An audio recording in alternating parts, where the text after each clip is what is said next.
Сонымен мысал келтіре кетсем, менің клиникамда кездесетін спорттық медициналық мәселелерге тоқталайын.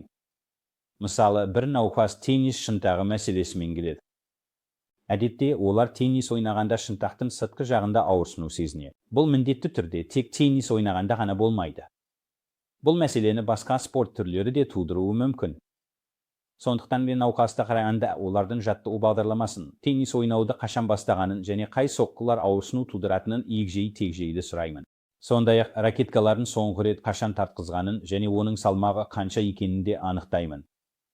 Тағы бір мысалы ретінде біз жиі көретін жүгірушінің тізесі деп аталатын жағдайды айтуға болады. Бұл да, яғни тізе тобығының сіңірі сүйекке бекіген жерінде тозу мен қажалу пайда болатын жағдай. Кез келген спорттық жарақаты бар науқастар, мейлі әуесқойлар, демалыс күндері спортпен айналысатындар немесе кәсіби спортшылар болсын, бүгінде жүгіруге қызығушылық өте жоғары. Соңғы 10 жылда бұл қызығушылықтың күрт артқанын байқадым. Нақтырақ айтқанда, спорттық хирургия туралы сөз қозғағанда, спорттық жарақаттардың 90% негізінен оңалту және операциясыз емдеу әдістерімен басқаруға болады. Алайда олардың 5-10-ына мен жаңа ғана айтып өткен алдыңғы айқас байламды қалпына келтіру сияқты ота жасау қажет болады.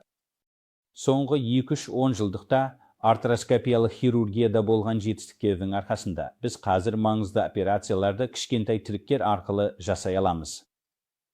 Сондықтан мен айтқандай, спорттық медицина дәрігерлері мен хирургтарының басты мақсаты жарақатты емдеу ғана емес, сонымен қатар бұл мәселенің туындауына себеп болған факторларды анықтап, оларды шешу.